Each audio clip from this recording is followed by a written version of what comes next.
dando continuidade à segunda parte da oração mental, vamos tratar da prática da oração mental. Há vários livros das quais se trata da oração. A oração mental é propriamente a oração. Então compreende-se que a oração é um ato de se unir a Deus, um ato onde se busca estar unido a Ele por atos de amor, de fé, de esperança, de caridade, que são as virtudes teologais por excelência, são as virtudes teologais que são excelentes, ou seja, são maiores em divinidade, essas virtudes, e a mãe, princípio de todas as outras. Então há vários livros que tratam de oração, antigos, né? Eu aconselho que tome muito cuidado de ler livros modernos que falem sobre oração, porque eles podem ser muito perigosos. Mas é bom, de forma especial, procurar São Francisco de Sales, Santo Afonso Maria de Ligório, que tem um tratado sobre a oração, Santa Teresa, né? São João da Cruz vai tratar de outros assuntos, vai falar dos fenômenos da oração, né? A fenomenologia mística. E a Santa Madre vai tratar exatamente da oração como ela é. Ela também vai dar exemplos de fenomenologia mística, mas de forma especial ela vai tratar da oração, vai ensinar a fazer oração. Então nós vamos dar início então na prática da oração mental. Então a primeira coisa importante é lembrar de que não existe aqui uma cartilha, seria essa a palavra mais certa, né? Porque veja, quem está na vida religiosa, ou leigos e leigas que participam de uma irmandade, de uma confraria, ou são terceiros de alguma ordem religiosa, eles compreendem que há umas obrigações de ordo, né, de costumes, de gestos litúrgicos, feito com ofício divino ou com ofício próprio.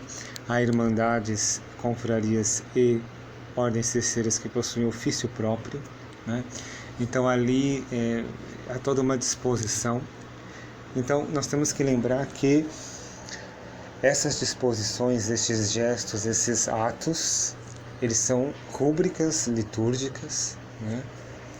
Posições, principalmente na vida monástica, né? Pessoas de vida eremítica que observam ordos monásticos, ou até mesmo comunidades religiosas que, apesar de vida apostólica, também possuem ordo próprio e costumes próprios, né? Ou adotaram algum ordo ou costume já existente de alguma ordem ou família religiosa.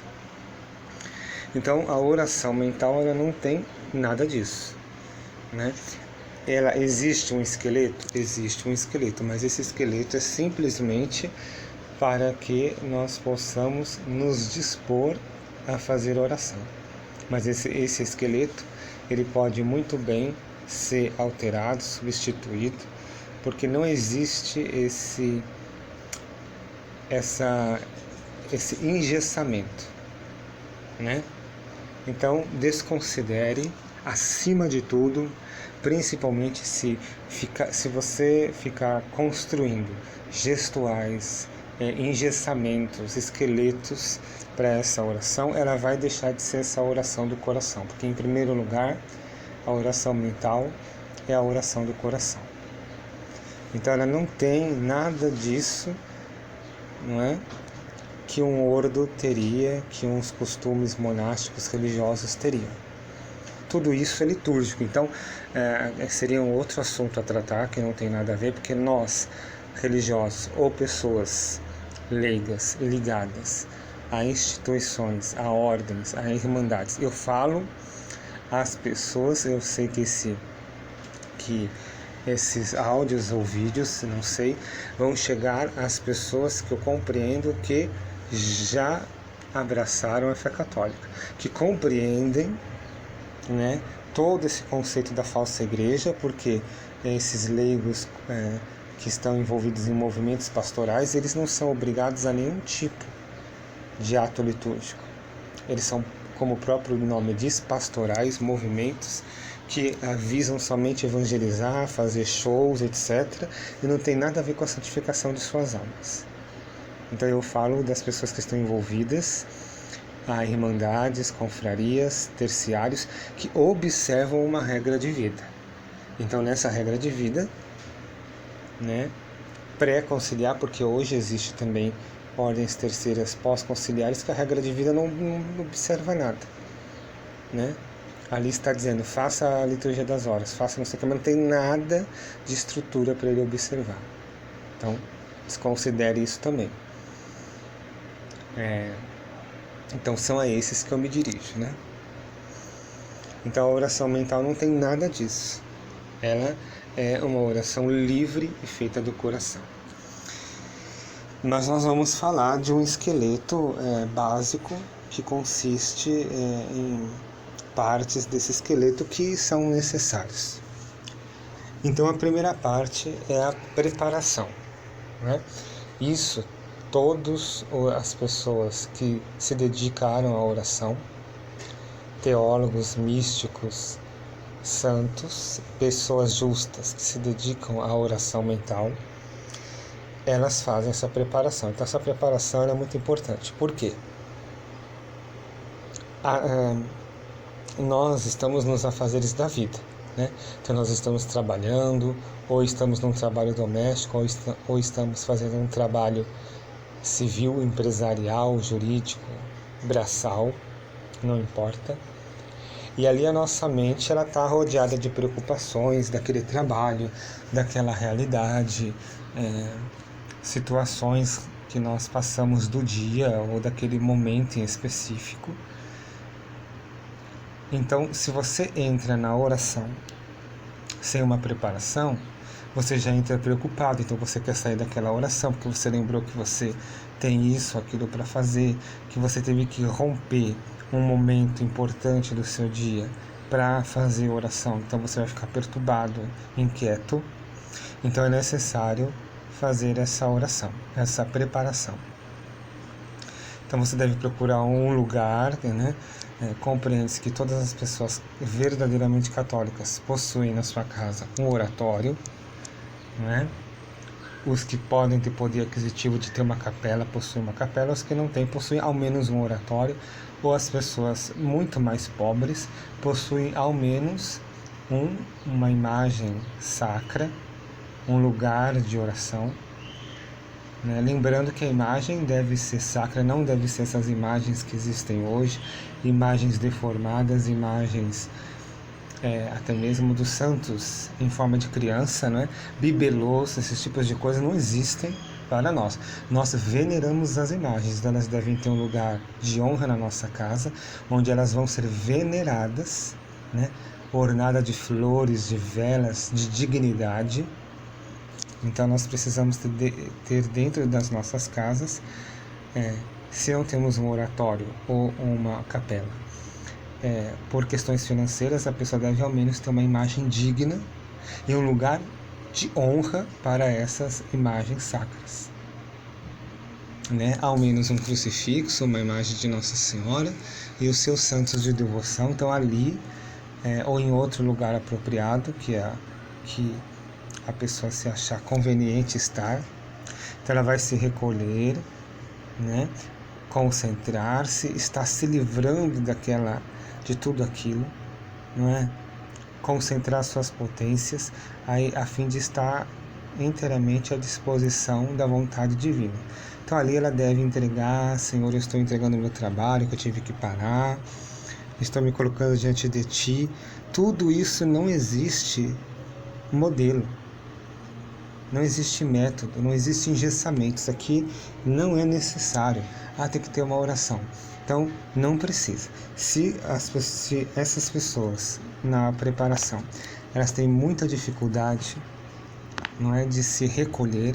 Então elas podem usar um livro, um devocionário de oração, em que existe nesses devocionários oração preparatória para a oração mental ou para a oração, e elas podem fazer esta oração, não é? Se ali elas tiverem muita dificuldade. Se não, a pessoa se recolhe, se acalma, né?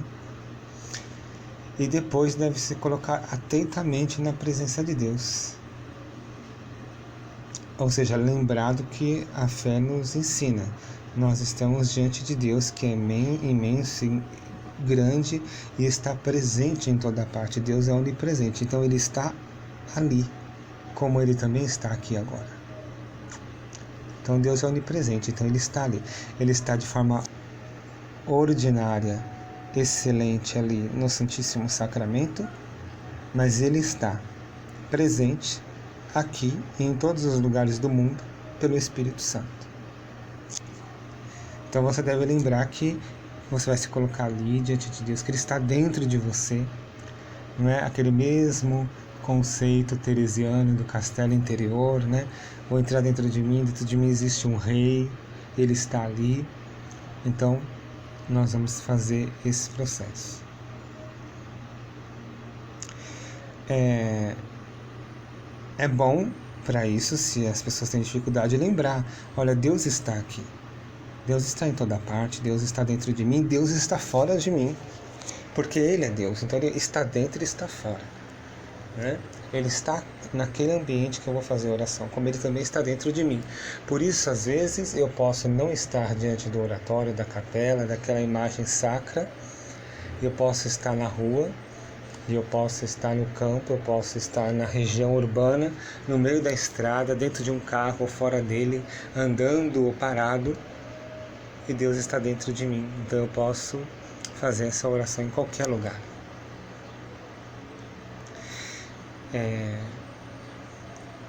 A preparação, talvez há uma objeção. Essa preparação é necessária?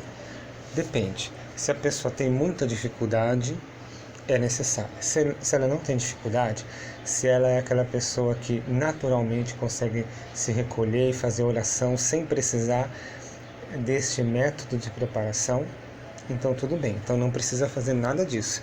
Nós devemos lembrar que esse esqueleto ele pode ser modificado e ele não é em nenhum momento uma imposição, que a oração mental não tem nenhuma dessa estrutura, né, de imposição, de engessamento, de esqueleto, de obrigações, né?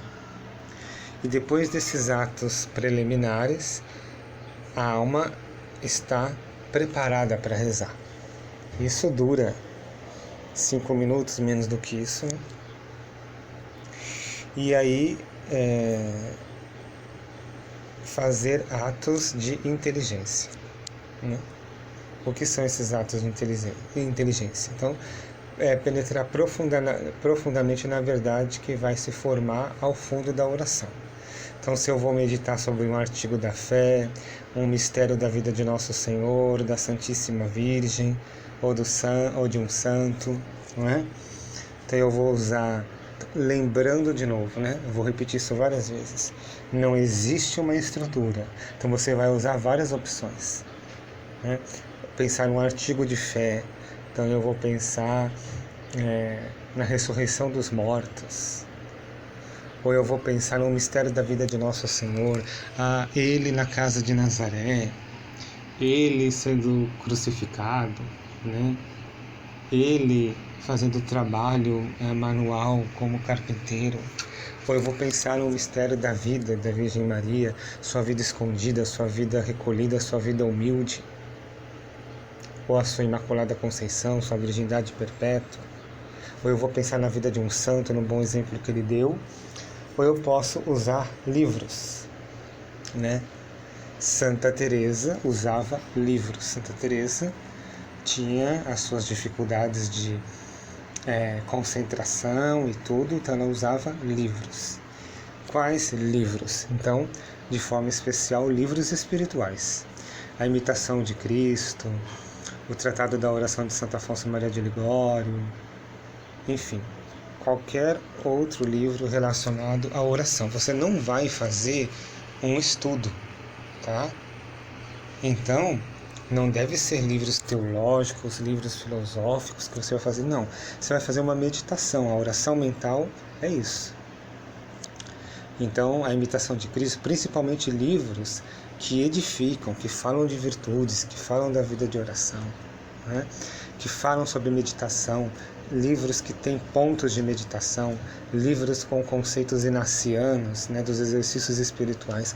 Tudo isso vai te ajudar. Né? Cada um vai encontrar os seus. Né? E aí você pode ter, e é claro, as Sagradas Escrituras. Você pega uma passagem da Sagrada Escritura, faz uma meditação ali da oração mental. E aí nós fazemos as considerações. Então as considerações é quando você vai exatamente considerar, vai pensar em todas, em tudo, porquê daquilo, né? Então eu vou considerar a pobreza que Jesus e Maria viveram em Nazaré. Jesus, Maria e José. Viveram por quê? Então você faz essas perguntas. Por que eles viveram? Porque eles escolheram viver aquela pobreza. E eles nos deram exemplo. Porque Jesus é a imagem do Filho de Deus, né? Então ele está dizendo como que um Filho de Deus deve viver. Um Filho de Deus deve viver pobre. Né? Então eles viveram lá pobres na oração, no trabalho, né? Para nos dar exemplo, para me incentivar a fazer o mesmo. Então nós devemos fazer essas considerações. Aí existe então uma objeção, né? A objeção seria então se é necessário fazer essas considerações. Depende do estado em que a pessoa se vê, né? Se ela lê e ela tem uma aridez completa, ela não consegue entender nada, ela não consegue ver nada, é bom que ela faça uma consideração. Ou então a graça tem uma atração, ou seja, a graça atrai essa pessoa a fazer. Isso a pessoa que faz a oração, ela mesma sente, tá? É um fenômeno místico, essa atração da graça, chamada atração da graça, em que a pessoa ela se sente atraída a fazer aquela consideração, né? Ela é um ato passivo, ou seja, ela está meditando e ela já é chamada passivamente a fazer aquele ato de consideração, aquelas considerações. Ela concebe que a graça vai atraindo ela a fazer aquilo e ela vai recebendo luzes, coisas que ela mesma jamais saberia fazer ou dizer. Aí você vê claramente que se trata do dom da sabedoria, né? Então a pessoa está lá e de repente ela começa a ter as luzes, coisas que ela nunca pensou na vida dela, e ela vai naturalmente destrinchando, deslizando naquela realidade, e quanto mais ela cava, mais tesouro ela acha. Então é a graça que atrai a pessoa vai fazendo isso e ela vai recebendo o dom da sabedoria, né? Então ela vai tirando tesouros que nem ela mesma sabia. Isso é a graça, e já colocando também a sabedoria naquela alma, né? Como diz o livro de Samuel: encontrei meu coração para fazer minha oração para o meu Deus. Outra objeção poderia ser: qual da faculdade da alma que principalmente age nas considerações? Ou seja, são o ato da vontade, que é uma das faculdades da alma, né? Então, a vontade é exatamente o ato de fazer aquela... A vontade, né? Eu tenho vontade de comer, eu tenho vontade de beber. A mesma coisa é a vontade que atua na inteligência, formando as considerações. Então, é através dessa faculdade da alma que a gente considera os pontos de uma meditação. Então, se é um ato da vontade, né, da faculdade da alma, que é a vontade, então ela vai atuar na inteligência e a vontade vai agir ali É assim que Deus faz, né? Então a graça, essa atração da graça, atua na vontade e a pessoa fica impulsionada a fazer. A vontade ela vai sendo guiada, não é? Como que você pega, o exemplo não é muito bom, mas eu vou dar esse exemplo. Como você está com a guia de um animal, né? Você pega a guia, coloca no animal e ele vai sendo levado. Então a vontade dele vai sendo direcionada por aquela guia e aquela vontade vai direcionando ele a caminhar como deve ser feito. Da mesma forma, a atração da graça faz assim. Então, os atos da inteligência se consideram, por exemplo, a bondade de Deus, né? Então eu serei levado a fazer atos da vontade, né? Então a minha inteligência vai considerar ali a bondade de Deus, o amor de Deus, e a minha vontade vai ser levada a fazer atos de amor, de confiança. Meu Deus, como eu te amo, como você é bom. Agora que eu vejo pela inteligência como você é bom, eu tenho agora a vontade de vos amar. Eu tenho a vontade de confiar em vós, agora que eu considerei que vós sois bom, né? Se eu penso na consequência do pecado, então eu farei atos de ódio, de detestação, de contrição, né? Então eu vou considerar pela inteligência o que o pecado faz numa alma e a minha vontade vai ter atos de ódio. Não quero mais, eu detesto esse pecado que eu fiz, eu confesso este pecado e pela minha vontade não quero mais fazer. Se eu tenho uma consideração sobre o inferno, vou meditar sobre o inferno, usar a minha inteligência para meditar sobre o inferno, os julgamentos de Deus, então a minha vontade fará atos de temor, né? Meu Deus, eu quero vos amar, dai-me a graça de vos obedecer, eu não quero ser desobediente, né? Então, os atos da vontade são comandados pelos atos do intelecto, né, que nós chamamos de inteligência. Então eu considero e a vontade atraída pela graça vai tendo esses atos, né? Isso é natural. Isso é para vocês verem a excelência desta oração, né? Ou seja, a pessoa não sai desta oração sem princípios de virtudes, né? Não é aquela oração vazia que você pede, que você faz não sei o quê, que você faz um show de oração e quando termina não aconteceu nada. Não, você vê que você está considerando e você está fazendo propósitos ali de amor a Deus, propósitos de buscar a sua vontade. Então poderia ter uma objeção. Quais que seriam, sei lá, os atos de vontade mais saudáveis? Acima de tudo, são os que são amar a Deus, né?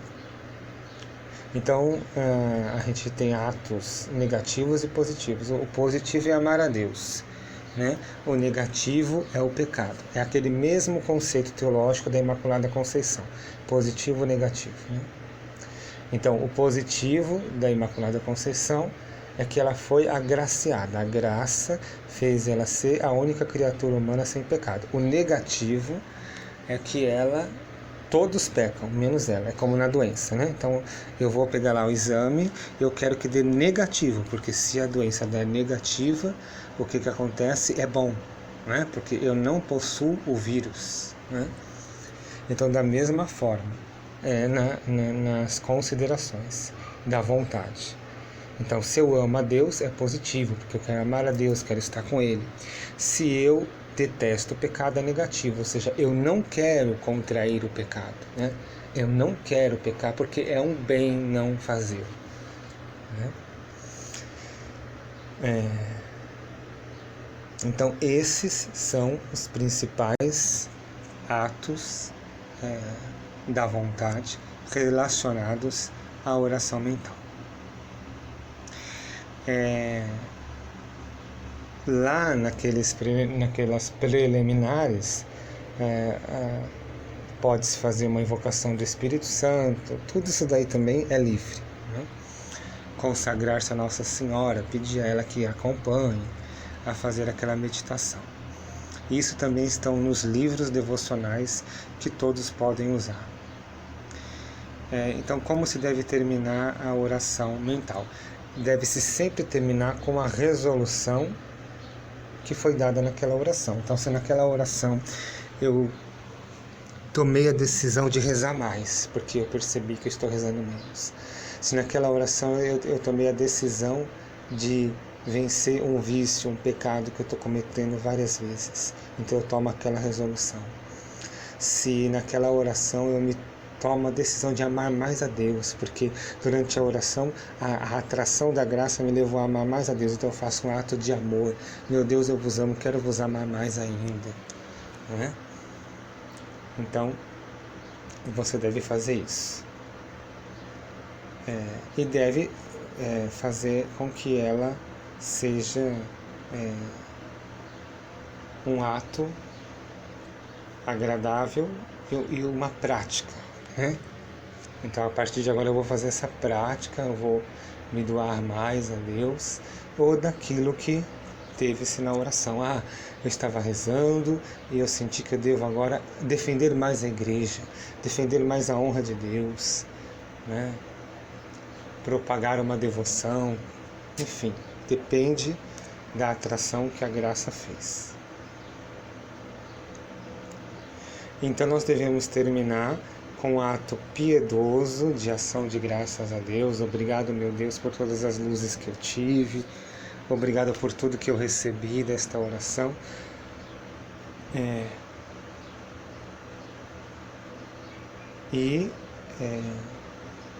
Ter toda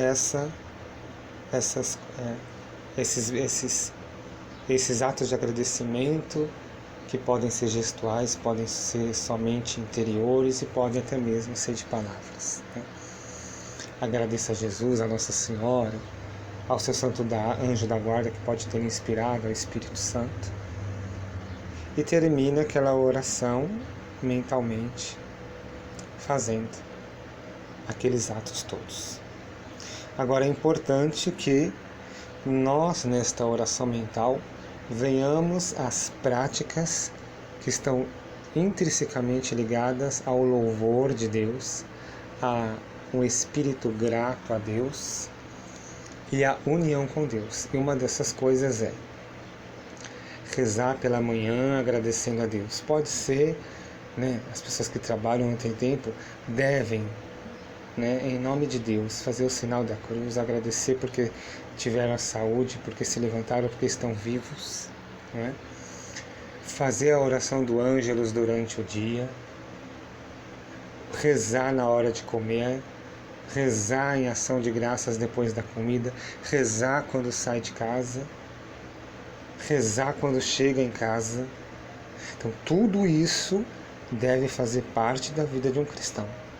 Porque esses pequenos atos, eles edificam a alma mais do que qualquer outro tipo de ato, porque são grandes atos de amor e de ação de graças. E, sobretudo, a preparação para a Sagrada Comunhão e ação de graças. Não é? Isso foi tirado completamente, porque a preparação e a ação de graças são orações mentais feitas antes da Sagrada Comunhão, ou seja, antes e depois da missa, que foram totalmente abandonados depois do concílio, tá? Mas que as pessoas que estão ouvindo agora e que são relacionadas à tradição, que vão na missa católica, sabem muito bem que essas práticas, elas são vivas e estão vivificantes lá.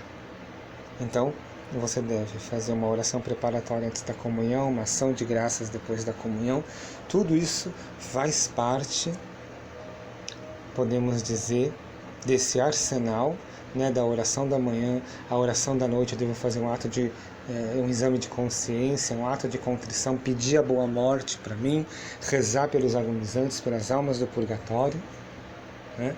Então eu devo fazer a oração da manhã, da noite, o Ângelus, a oração de sair de casa, de entrar dentro de casa, na hora de comer, a ação de graças depois de comer. Tudo isso ajuda na oração mental. Tá? Então são coisas de suma importância. Uma outra objeção, as pessoas podem dizer assim, eu não consigo fazer oração mental porque eu não medito. Bom, isso é uma mentira, tá? Porque veja bem, a gente medita constantemente na nossa vida. Então, se eu briguei com alguém da minha casa, eu medito. Nossa, por que aquela pessoa fez isso comigo, né? Quem ela pensa que ela é? Poxa vida, eu faço isso, eu faço aquilo outro. Será que essa pessoa não vê? Isso é meditação. Isso são considerações que eu faço daquele ato ocorrido, daquela briga. Então, eu sei meditar. Todos nós sabemos. Então, a pessoa pode objetar: não consigo fazer oração mental porque eu não consigo pensar. Eu não consigo fazer considerações. Todos nós fazemos. Então, aqui é um pouco de preguiça espiritual. Pode ser tibieza. A tibieza é uma doença espiritual. Não é? Então, às vezes a pessoa está tíbia, afastada dos sacramentos, afastada de Deus. Então, o desejo, né, os atos de desejos espirituais não estão vivos, vivificantes nela. É uma alma enfraquecida, uma alma entorpecida. Então, ela não consegue considerar, não consegue meditar, porque ela está em pecados mortais, e além de estar em pecados mortais, está em vícios capitais, né, dos 7 pecados capitais, que são gravíssimos. Então essa alma está aí adoentada pela doença, a enfermidade, o vírus da tibieza, não é? Ou então ela também é desleixo, né? Quer dizer, ela considera, ela medita tudo na vida dela, especialmente as más coisas, né?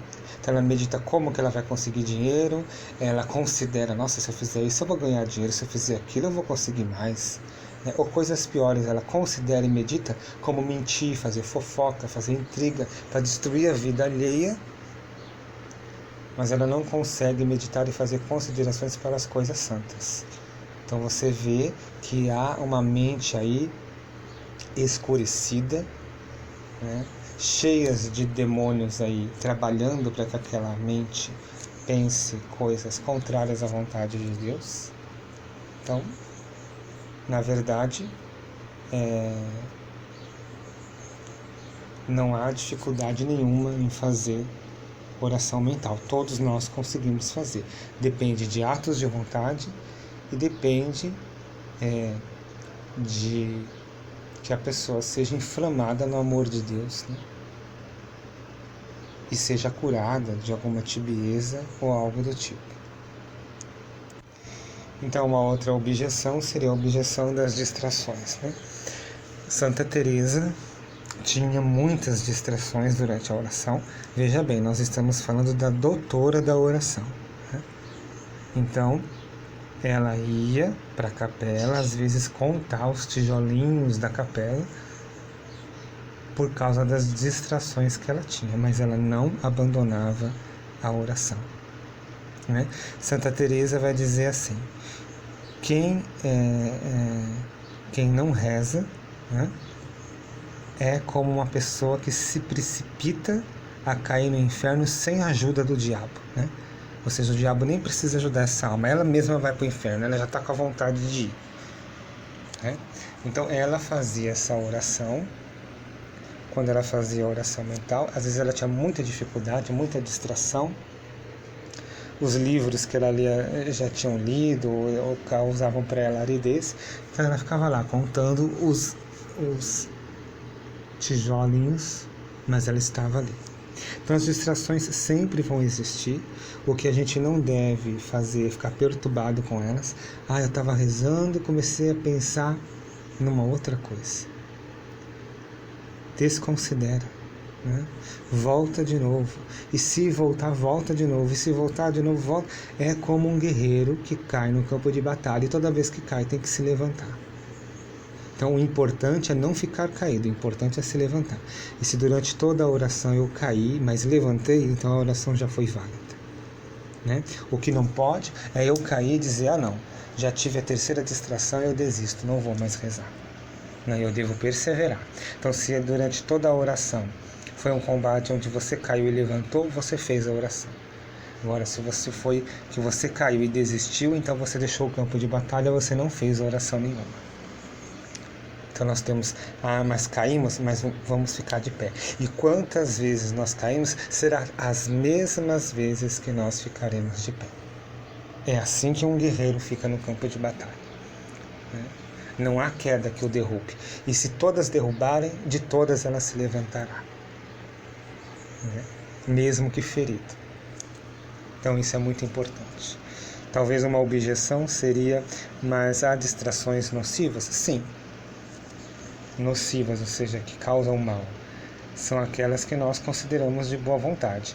Então, se eu estou considerando algo do meu dia, né, se tem uma distração do meu dia, em vez de eu lutar, eu digo, é verdade, né? Começo a pensar naquela situação. Então, isso é nocivo. Né? Outro mais nocivo ainda é se eu tenho uma distração sobre um pecado. Né? Então, eu começo a rezar e começo a pensar numa fofoca, ter uma distração de uma coisa imoral, ilícita, e eu começo a considerar aquilo em vez de dizer, não, eu vou voltar de novo para a oração. Então também isso é nocivo. Então durante o nosso dia, por isso que se deve fazer a oração da manhã, da tarde, a oração da noite, ângelos, rezar na hora de comer, ação de graças, né? Rezar o terço, aquilo que você puder fazer, orações durante o dia, para que a sua mente não fique deturbada com pensamentos que são totalmente contrários à virtude. Outra prática de oração que vai ajudar na oração mental são as jaculatórias, ou ramalhetes espirituais.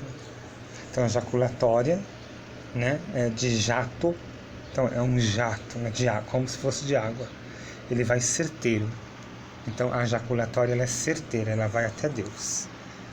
Né? Então, coração de Jesus, que tanto me amais, fazer com que eu vos ame cada vez mais. Meu Jesus, não sejais meu juiz, mas meu Salvador. Né? Meu onomástica das chagas, né? Então eu uso muitas jaculatórias das chagas. Meu Jesus, perdoe misericórdia pelos méritos de vossas chagas, por vossas santas chagas, vossas chagas benditas. Adoradas benditas sejam a todo momento as santíssimas chagas do corpo santo de Jesus. Né? Mas você pode usar várias jaculatórias. Doce coração de Maria, seja a nossa salvação. Meu Deus, eu vos amo. Meu Deus, eu vos adoro. Meu Deus, eu renuncio ao pecado. Qualquer jaculatória. Essas jaculatórias, elas vão até Deus. Né? A resta do Santo Rosário. Ramalhetes espirituais. Os ramalhetes espirituais são o quê? Você pega uma jaculatória, né? E vai fazer um ramalhete de flores espirituais. Então eu vou rezar 100 vezes essa jaculatória, 30 vezes essa jaculatória, 10 vezes essa jaculatória. Então eu vou fazer um ramalhete espiritual de flores e vou dar para Deus. Né? Então eu fiz 10 vezes a jaculatória. Uma jaculatória que eu gosto muito.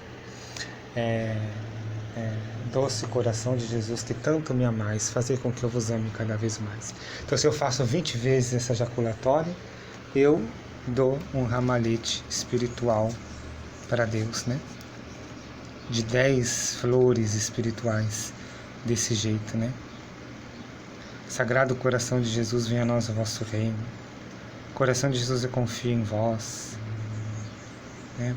Louvado e adorado seja a todo momento o Santíssimo Coração Eucarístico de Jesus em todos os tabernáculos do mundo até o fim dos séculos. São jaculatórias que nós fazemos e que vão ajudar muito a que a gente esteja unido a Deus. E esses ramalhetes espirituais também ajudam muito. Nós podemos também fazer atos de amor, de confiança, de contrição, de esperança. Né? Tudo isso são atos. Esses atos também elevam muito a alma, e a alma fica iluminada, esclarecida, e ela fica apta para essa oração mental, essa união com Deus. Então nós queremos terminar essa prática, né, essa prática realmente de como fazer oração mental, e pedimos a intercessão de todos os santos e santas, especialmente de Santa Teresa, que aliás está chegando aí o dia dela, né? Então, hoje no rito antigo é Santa Teresinha, né? No rito moderno, dia 3 é Santa Teresinha, né? E logo nós estaremos aí no dia de Santa Teresa. Então, que Santa Teresinha do Menino Jesus, ela que também tanto rezou, não é? Interceda por nós. Então, quero terminar com 2 jaculatórias, como nós falamos de jaculatórias. São jaculatórias que eu gosto muito, eu uso muito elas. Então nós vamos terminar este momento. Coração divino de Jesus, convertei os pecadores, salvai os moribundos, livrai as almas benditas do purgatório. Bendito seja o amantíssimo coração de Jesus e o dulcíssimo nome de Jesus Cristo, de sua gloriosíssima Mãe, a Virgem Maria, por todos os séculos dos séculos.